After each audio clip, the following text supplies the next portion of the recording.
என்னங்க பண்ண போறீங்க, யாருங்க ஓட்டு போட போறீங்கன்னு கேட்டேன். அவங்களாம் பாரம்பரியமான காங்கிரஸ் தலைவர்கள், கோயம்புத்தூரில் மிகப்பெரிய ஃபேமிலி. சார் எங்களுக்கு கோயம்புத்தூரில் எந்த நல்லதும் நடக்கலை சார், தொழிலாம் க்ஷீணமாக போச்சு, எங்கள் வியாபாரமே படுத்து போச்சு. நீங்கள் ஓட்டுக்கு பணம் அப்படின்னு சொன்னதான் ஒரு ஞாபகம் வருது. நடிகர், திரைப்பட நடிகர் விஜய் ஆண்டனி அவர்கள் சொல்லியிருக்கிறாரு மக்கள்கிட்ட, ஓட்டுக்கு பணம் கொடுத்தா வாங்கிக்கோங்க, வேணான்னு மட்டும் சொல்லாதீங்க, ஏன்னீங்கன்னா அது உங்கள் பணம் தான், வாங்கிக்கின்னு உங்களுக்கு யார் விருப்பமோ அவங்களுக்கு நீங்கள் ஓட்டு போடுங்க அப்படிங்கிறாரு. அதுக்கு அண்ணாமலையும் எதிர்ப்பு தெரிவிச்சிருக்கிறாரு. நீங்கள் என்ன சொல்லுங்க? ஓட்டுனால நமக்கு என்ன வரும்னு நினைக்க ஆரம்பிச்சாங்கன்னா ஜனநாயகம் உருப்படும். அமெரிக்கா போக மாட்டேங்கிறான். முன்னெல்லாம் படித்தவொடனே அமெரிக்கா போவான், அமெரிக்கா சீட்டு கொடுத்தா வேணா போட, நான் தொழில் துவங்கிறான். இந்த நம்பிக்கை ஊட்டினது யாரு? மோடி. ஆர்எஸ்எஸ் கட்சி கிடையாது, ஒரு அமைப்பு, இயக்கம். ஐக்கிய நாடுகளில் ஓட்டு இருக்கா? அங்கேயும் திருக்குறள் பேசுறாரு. அமெரிக்க பாராளுமன்றத்தில் தமிழ்காரன் இருக்கானா? அங்கேயும் திருக்குறள் பேசுறாரு. இது நடிப்பில்லை, உண்மையா. ஏன்னா நான் அவட பழகிட்டு சொல்றேன், தமிழர்களை கண்டா குஜராத்திகள் எனக்கு ரொம்ப பிடிக்கும். இப்போ நீ குஜராத்தி கம்பெனிலாம் பார்த்தீங்கன்னா தலைமை பொறுப்பில் எல்லாம் தமிழ்காரங்க தான் இருப்பாங்க.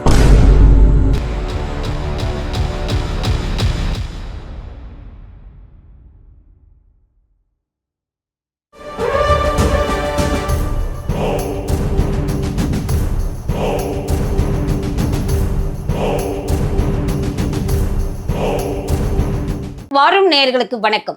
இன்றைய நேர்காணலில் சிறப்பு விருந்தினராக வருகை தந்திருக்கிறார் மூத்த பத்திரிகையாளர் திரு பிரகாஷ் எம் சுவாமி அவர்கள். வணக்கம் சார். வணக்கம் சார். பாராளுமன்ற தேர்தல் ஏப்ரல் 19ஆம் தேதி நடக்க இருக்குது தமிழ்நாட்டில். அதற்காக அரசியல் கட்சிகள் எல்லாமே ஓட்டு சேகரிக்கிறாங்க, வாக்கு சேகரிப்பில். அதில் பார்த்தீங்கன்னா பாஜக, பிஜேபி கட்சியின் சார்பாக பாரத பிரதமர் மோடி அவர்கள் நிறைய முறை வருகை தந்து வாக்கு சேகரிப்பில் அதுவும் அவரே ஈடுபடுறாரு. பாண்டி பஜாரில் ரோட் ஷோ நடத்தினார். அதை பற்றி நீங்கள் என்ன சொல்கிறீங்க சார்? பாரத பிரதமர் ஒரு 10 ஆண்டுகளுக்கு முன்பு சென்னைக்கு வந்த பொழுது கருப்பு பலூன் விட்டு, கருப்பு கொடி காமிச்சு, கோ பேக் மோடி ஹேஷ்டேக் பண்ணி, தமிழ்நாட்டில் காலை வைக்காத, போங்க, வராதிங்க அப்படிலாம் கேவலப்படுத்துனாங்க. அது ஓரளவுக்கு எடுபட்டதுன்னு கூட சொல்லுவேன். ஏன்னா மக்கள் இன்னும் பெருசாக மோடியை வரவேற்கலை. மோடி அப்போ தான் பிரதமராக இருக்கார். இப்போ என்ன சொல்கிறீங்க? இப்போ மோடியை தமிழ்நாடு ஆற தழுவி வரவேற்குது. எங்க போனாலும் கும்பல். மோடி ஒரு தேசிய தலைவர், தமிழ்நாட்டில் இந்த அளவுக்கு ஒரு பாப்புலரான தலைவர் யாருமே தமிழ்நாடு பார்த்த அளவுக்கு பண்ணிட்டாங்களா தமிழக மக்கள்? ஏத்துட்டாங்க. ரெகக்னைசேஷனே கிடையாது, அது தாண்டி போயாச்சு. மோடி இப்ப நம்மவர் அப்படின்ற லெவலுக்கு வந்துட்டாங்க. ஏன்னா இளைஞர்கள், விமன், எல்லா பணக்காரர்கள், ஏழை, படித்தவங்க, படிக்காதவங்க எல்லாருக்குமே மோடி மேல ஒரு அன்பு, அவரோட நடவடிக்கை, பேச்சு. ரூரல் ஏரியா மக்களுக்கு இரட்டை இலை உதயசூரியன் தானே சார் தெரியும். நான் எங்க கிராமத்துல போய் கேட்டேன், யாருக்கு போட போறீங்க? நாங்க தாமரை. நாங்க எப்படி உங்களுக்கு தெரியும்? நீங்க தான் யூடியூப்ல டெய்லி வருதே. உங்களை மாதிரி யூடியூப்லாம் பண்ற பெரிய சாதனை தமிழக அரசியலும் இந்திய அரசியலையும் கோடி கிராமத்துக்கு கொண்டு போற சேர்க்கிற பெருமை உங்களுக்கு தான் உண்டு. நீங்க தான் கொண்டு போறீங்க. பாமர மக்களுக்கு தெரியுது. அதனால பாமர மக்களுக்கு தெரியறதுனால மோடிஜி இப்போ நேஷனல் ஃபிகர் கூட இல்லை. 10 வருடங்களுக்கு முன்பு ஒரு இந்தியாவோட பிரதமராக வந்தார். இப்போ சர்வதேச தலைவர் ஆயிட்டார், இன்டர்நேஷனல் லீடர். அவர் எங்கேயோ போயிட்டார், விஸ்வகுருன்னு சொன்னாங்க. விஸ்வகுரு. மோடியால் தமிழ்நாட்டுக்கு பல நல்லது நடக்க போகிறது. மோடியால் தமிழ்நாடு கெட்டது வராது. முதல் பாயிண்ட். டிஎம்கே ரூல் இருந்தாலும் எந்த ரூல் இருந்தாலும் தமிழ்நாடு, ஏன்னா இன்ஹரண்டாவே மோடியோட 25 ஆண்டுகள் பழகிவேன்ற முறையில் தமிழில் கண்டா அவர் ரொம்ப பிடிக்கும். எப்பவுமே இந்த குஜராத்திக்காக தான் தமிழ் எல்லாம் பேசுறாரு, திருக்குறள் சொல்றாரு அப்படின்லாம் சொல்றாங்க. ஐக்கிய நாடுகளில் ஓட்டு இருக்கா? அங்கேயும் திருக்குறள் பேசுறாரு. அமெரிக்க பாராளுமன்றத்தில் தமிழ்காரன் இருக்கானா? அங்கேயும் திருக்குறள் பேசுறாரு. இது நடிப்பில்லை, உண்மையா. ஏன்னா நான் அவட பழகிட்டு சொல்றேன், தமிழர்களை கண்டா குஜராத்திகள் எனக்கு ரொம்ப பிடிக்கும். இப்போ நீ குஜராத்தி கம்பெனிலாம் பார்த்தீங்கன்னா தலைமை பொறுப்பில் எல்லாம் தமிழ்காரங்க தான் இருப்பாங்க, மகாராஷ்டிரா மாதிரி. ஸோ இயற்கையாகவே ஒன்று வேணாம், மதுரை முழுக்க சௌராஷ்டிரர் தான் இருக்காங்க. யார் அவங்க? குஜராத்தியர்கள். தமிழ்நாடு தமிழர்களாக இருக்காங்க, குஜராத்தி சௌராஷ்டிரர். மோடிக்கு தமிழ்நாட்டின் மீதும் தமிழின் மீதும் உண்மையான அன்பும் பாசம் இருக்கிறது. அதில் எந்த சந்தேகம் இல்லை. தேர்தலுக்கோசரம் வந்த அன்பு இல்லை, இயற்கையாகவே வந்த அன்பு. அப்படி பார்த்தீங்கன்னா அவர் கட்சியை வளர்க்கறதுக்கு இந்த அன்பை வச்சுன்னு பண்ண வேண்டிய அவசியம் இல்லை. ஆனால் தமிழ்நாட்டு மக்கள் மேலே அன்புனால அவர் நம்மக்கிட்ட ஒரு உதவி கேட்குறார், ஓட்டு போடுங்கன்னு கேட்குறார். அது கேட்க தான் வந்திருக்கார். ஆனால் இந்த வாட்டி பெருவாரியான மக்கள் மோடி வாரி அணைச்சு அன்போடு முகர்ந்து அவர் கேட்டதெல்லாம் கொடுத்து அவர் திருப்திப்படுத்த போகிறாங்க அப்படின்னு தான் நான் நினைக்கிறேன். எப்படி திருப்திப்படுத்துவாங்க ஓட்டு போட்டா? நோட்டா கட்சின்னு பாரதிய ஜனதா கட்சி கிண்டல் பண்ணுவாங்க. ஆமாம், ஜீரோவுக்கு கீழே அப்படிலாம் ஒரு கேள்வி இருந்தது. அப்படி பார்த்தீங்கன்னா பிஜேபி தமிழ்நாட்டில் கேண்டிடேட்டே வந்ததே இல்லைங்க சார், வந்ததில்லை. சட்டமன்ற அப்படி பார்த்தீங்கன்னா வாஜ்பாய் இருக்கும் பொழுது 2 எம்பி தான் பிஜேபிக்கு பாராளுமன்றத்தில் இருந்தாங்க. எப்போ 25 வருஷத்துக்கு முன்னாடி.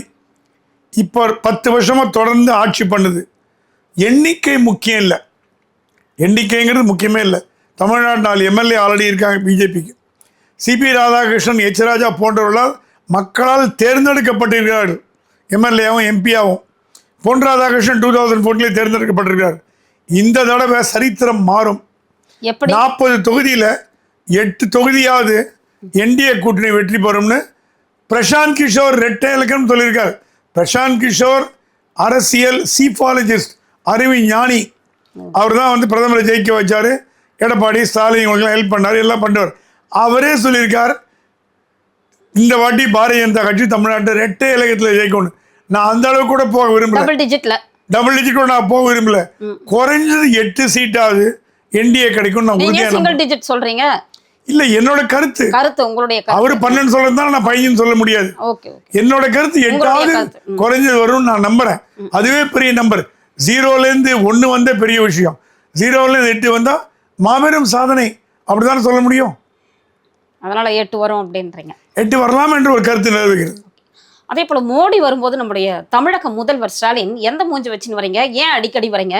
ஒரு மிக்ஜம் புயல்ல வந்து வெள்ள நிவாரணம் வந்து கொடுக்கல, வெள்ளத்தால மக்கள் பாதிக்கப்பட்டாங்க, பேரிடர்னு நீங்க அறிவிப்பதற்கும் நீங்க மறுத்துட்டீங்க.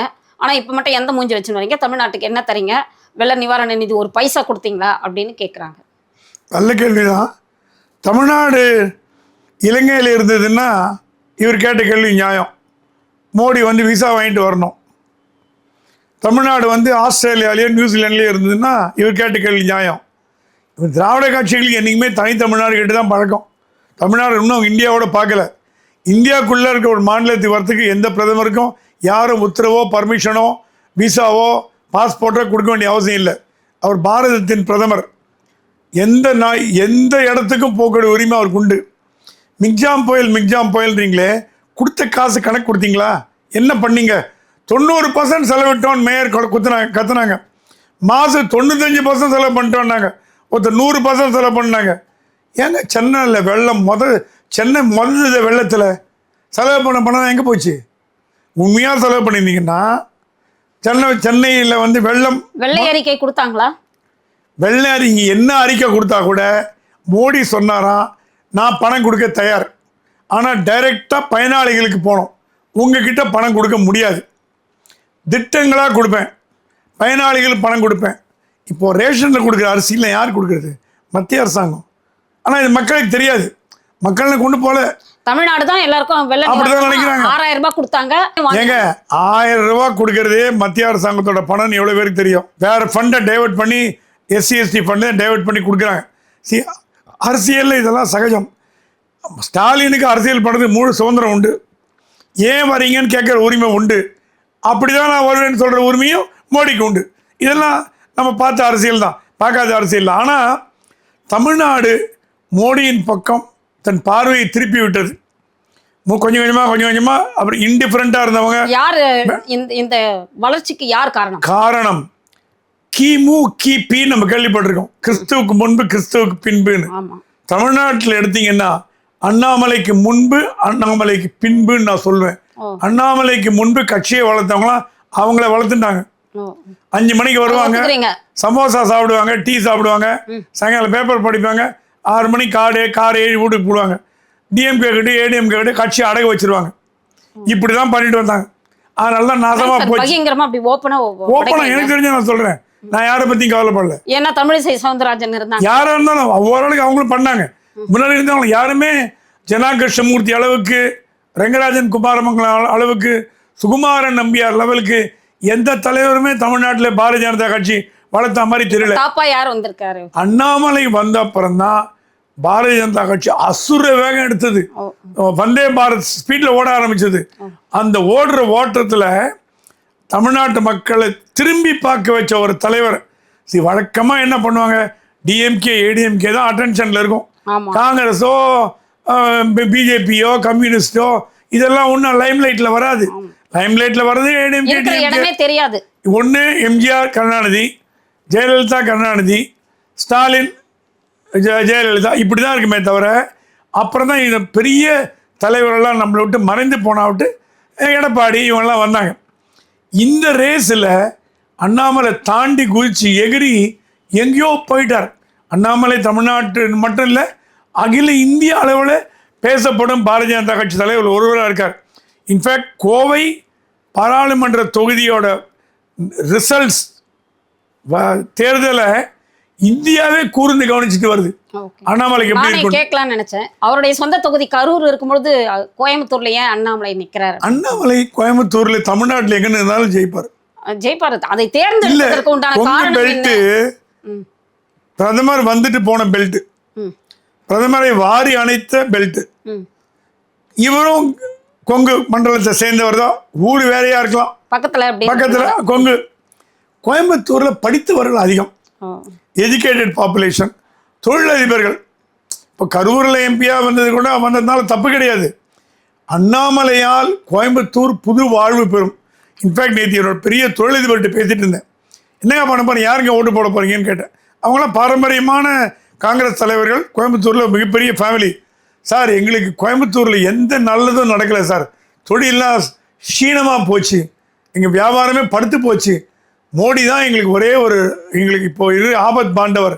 அண்ணாமலையை தேர்ந்தெடுத்தார்னா எங்களுக்கு கோயம்புத்தூருக்கு நிறைய பலன் கிடைக்கும். அவர்தான் நம்பிட்டு இருக்காங்க. இப்ப இல்ல, ஜனங்க ஓட்டு போடுறதுக்கு முன்னாடி ஓட்டுனால நமக்கு என்ன வரும்னு நினைக்க ஆரம்பிச்சாங்கன்னா ஜனநாயகம் உருப்பிடும்.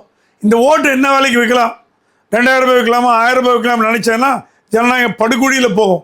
கோயம்புத்தூர் மக்கள்லாம் நம்ம ஓட்டை போட்டால் நமக்கு யார் நல்லது பண்ணுவாங்க, நம்ம தொழிலுக்கு யார் நல்லது நடக்கும், நம்ம சுமையை யார் குறைப்பாங்க, நம்ம கடன் யார் கொடுப்பாங்க அப்படின்னு இப்போ தொழிலதிபர்களும் இல்லத்தரசிகள் இலவசமாக குக்கிங் கேஸ் கொடுத்தாரு, புண்ணியமா அரிசி கொடுத்தாரு, ஆயுஷ்மான் பாரத் திட்டத்தை கொடுத்தாரு, கூட 100 ரூபாய் கம்மி பண்ணாரு போல. ஆமா, அந்த மாதிரி ஒரு திட்டம்.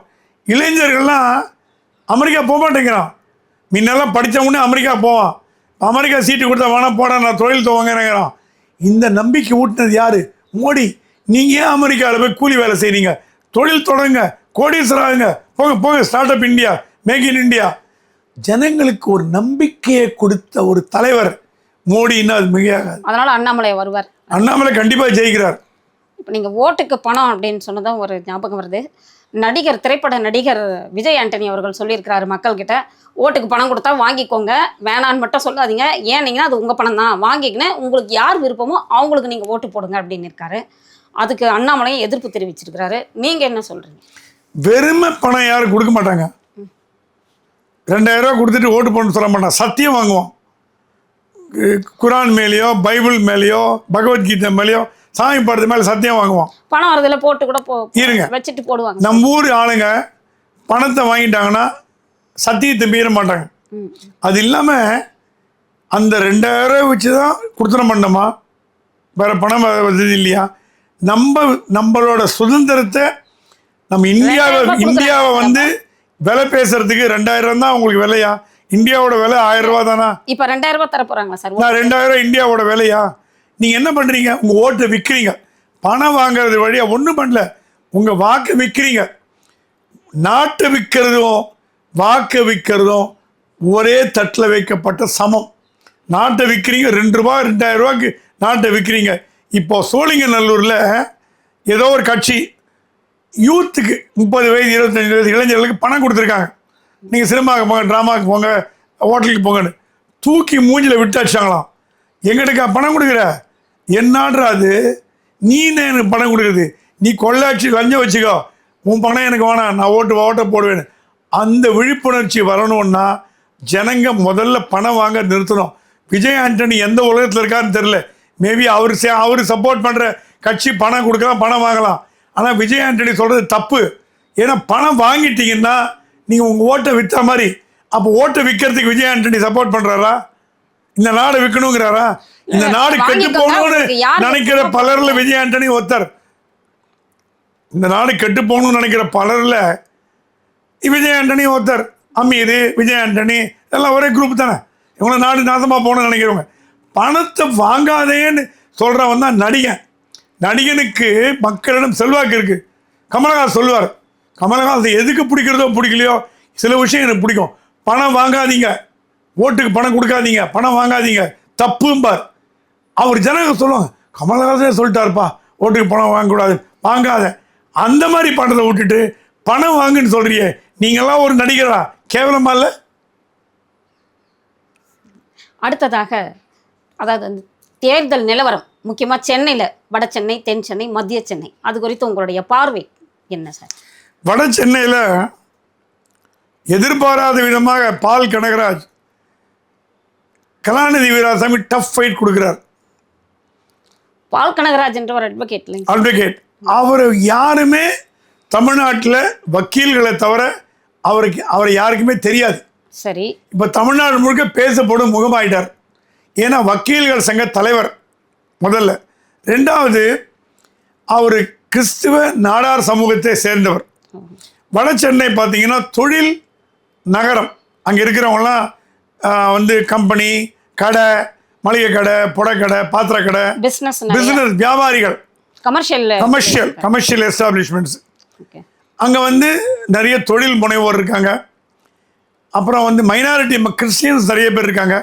மீனவ சமுதாயத்தினர் இருக்காங்க. இத்தனை நாளாக என்ன ஆச்சு, இந்த ஓட்டெல்லாம் அறுவடை பண்ணி டிஎம்கே ஃபுல்லாக எடுத்துகிட்டு போச்சு.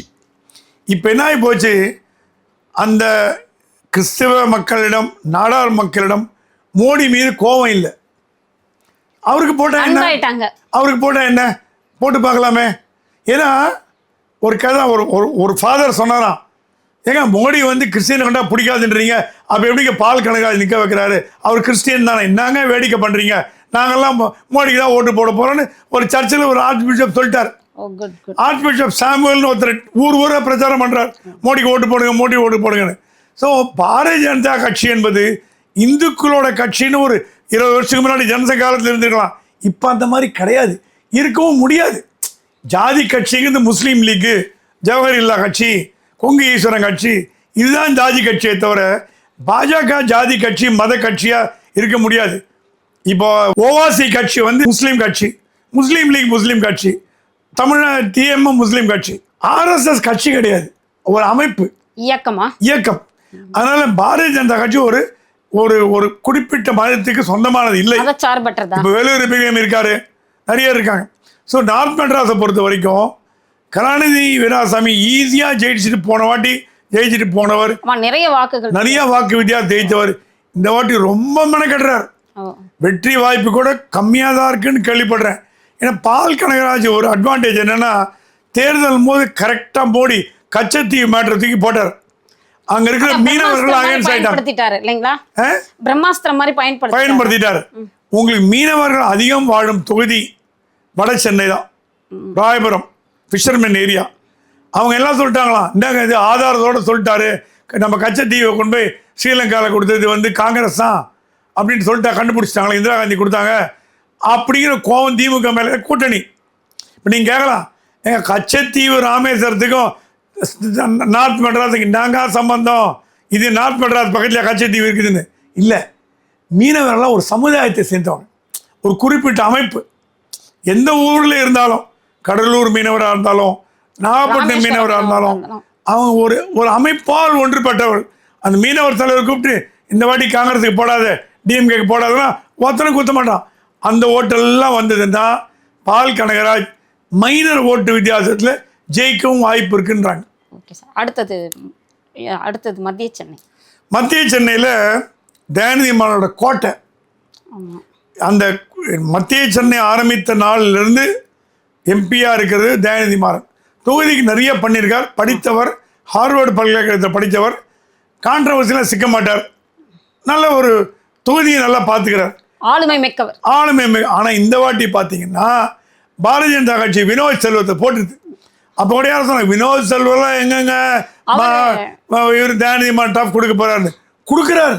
அவர் முன்ன அமைச்சர், இப்ப அறநிலையத்துறை அமைச்சரா இருக்கக்கூடிய சேகர் பாபுக்கே டஃப் கொடுத்தாரு. ஏன்னா வாக்கு எண்ணிக்கையில கவனிச்சப்ப பாத்தீங்கன்னா அவர் அப்படியே வெரி நியர்பை வந்தாரு. கரெக்ட்.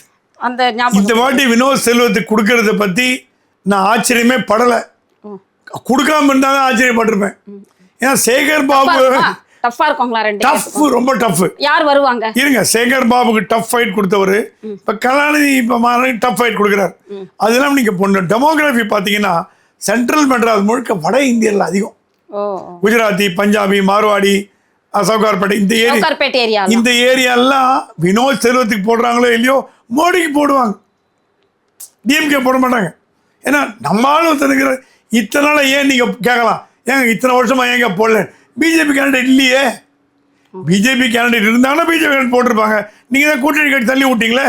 அதனால நம்பிக்கையில சொல்றீங்க. அந்த நம்பிக்கையில வட இந்திய மக்கள் ஓட்டு போடுறாங்க, படிச்சவங்க ஓட்டு போடுறாங்க, அங்க வேலை செய்யற பீப்புள் ஓட்டு போடுறாங்கன்னா தயாநிதி மாறனுக்கு டஃப் ஃபைட் கொடுக்க. வெற்றி தோல்விங்கிறது யார் ஜெயிச்சா கூட கம்மியான பாரதியன்லாம் ஜெயிக்க முடியும். ஆனா தயாநிதி மாறனுக்கு டஃப் ஃபைட் கொடுக்குற வினோத் செல்வம்னா அது மிக இல்லை. அடுத்து தென் சென்னையில் ஒரு காலத்தில் காங்கிரஸ் கோட்டையாக இருந்தது. ஆர் வெங்கட்ராமன், முன்னாள் இந்திய ஜனாதிபதி, டிடி கிருஷ்ணமாச்சாரி, வைஜெயந்திமாலா பாலி, இவங்கெல்லாம் போட்டு காங்கிரஸ் தொகுதி அப்படியே லட்டு மாதிரி காங்கிரஸுக்கு வரும். அந்த தொகுதி 67 அண்ணா கைப்பற்றினார். அப்புறம் முரசொலி மாறன், டிஆர் பாலு, அப்புறம் மாற்றி டிஎம்கே டிஎம்கேன்னு மாற்றி டிஆர் பாலு வந்திருக்காரு, அண்ணா வந்திருக்காரு, முரசொலி மாறன் வந்திருக்காரு, எல்லாம் வந்திருக்காங்க. இந்த போன தடவை தமிழிச்சி தங்கப்பாண்டியன் ஈஸியாக ஜெயிச்சுட்டு போயிட்டாங்க. ஏன்னா அவங்க ஒரு ப்ரொஃபஸர், பேராசிரியை, படித்தவர்கள், எஜுகேட்டட், எந்த கான்ட்ரவர்சியும் சிக்காதவங்க, நல்ல ஃபேமிலி. தங்கப்பாண்டியன் கலைஞர் பீரியடில் அமைச்சராக இருந்தவர். தமிழிச்சியோட அண்ணா தான் தங்கம் தென்னரசு, இப்போ தமிழ்நாடோட நிதி அமைச்சர். ஆனால் இந்த வாட்டி என்ன, அவங்களோட அதிர்ஷ்டம் ஜெயவர்தன் ஜெயக்குமார் பையன்தான், ஏடிஎம்கே கேண்டிடேட் தான். பிஜேபியில் அவங்க போட்ட சாய்ஸ் ஆஃப் கேண்டிடேட்டு தமிழிசை அறிந்த முகம், ஆளுநர், தப்பில்லை, தமிழ்நாடு பாஜக தலைவராக இருந்தாங்க. தேர்தலில் போட்டிடுறதுக்கு ராஜினாமா பண்ணிட்டு வந்துட்டாங்க. தேர்தலில் போட்டி போகிறதுக்கு ராஜினாமா பண்ணி வந்துட்டாங்க. வந்த அப்புறம் கூட கவர்னராகவே பிஹேவ் பண்ணாங்கன்னா எப்படி ஜனங்க ஓட்டு போடுவாங்க? நான் கவர்னராக இருந்தேன், எனக்கு 25 AK 47, நான் எனக்கு அவ்வளோ மாளிகை 50 அதெல்லாம் உடுங்கம்மா. இப்போ என்ன தேர்தல் என்ன சொல்ல வரீங்க ஜனங்க கேட்க ஆரம்பிச்சிட்டோம். அது இல்லாமல் கோஆர்டினேஷன் இல்லை. கருண் நாகராஜன், கராத்தே தியாகராஜன் வேறு பக்கம் பார்த்துட்டு இருக்காங்க. இந்தம்மா காளிதாசையே நம்புறாங்க, அவருக்கு எஃபிஷியன்சி இல்லை. சவுத் மெட்ராஸில் பாரதிய ஜனதா கட்சிக்கு ஒரு இறங்கும் பொங்க வந்ததுன்னா அதுக்கு தமிழிசை தான் காரணம்னு அடித்து சொல்ல முடியும். எச் ராஜாவை போட்டிருந்தா கூட அங்கே ஜெயிச்சிருப்பார். ஏன்னா 2.5 லட்சம் வாக்கு பாரதிய ஜனதா கட்சிக்கு தென் சென்னையில் இருக்கு. இப்போ தமிழிசை தங்கப்பாண்டி ஈஸியாக ஜெயிச்சுட்டு போகிறாங்க. என்ன காரணம்னா நீங்கள் கிரவுண்ட் ஒர்க்கே பண்ணல. எல்லாம் கேட்குறாங்க பிஜேபி வேட்பாளர் எங்கே எங்கே எங்கே ஆளே காணோம், எந்த தொகுதிக்கு போகல. நீங்கள் கட்சிங்கிறது வேற, வாக்குங்கிறது வேற. கட்சி ஸ்ட்ராங், அடிமட்டம் ஸ்ட்ராங்காக இருந்தால் தான் வாக்கை பெற முடியும். நீங்கள் என்ன பண்ணணும், 8:30 மணிக்கு வீட்டில் போய் அம்மா ஓட்டு போட்டிங்களா, ஐயா ஓட்டு போட்டிங்களா, கொஞ்சம் ஞாபகம் வச்சுங்க அப்படின்னு போய் கேட்கணும். அந்த கேட்கறதுக்கு ஆள் இல்லைன்னா எப்படி ஜெயிக்க முடியும்? மிக அருமையாக விளக்கம் அளித்தமைக்கு நன்றி. வணக்கம் சார். வணக்கம், நன்றி. நினைப்பதா நீல வண்ண பிம்ப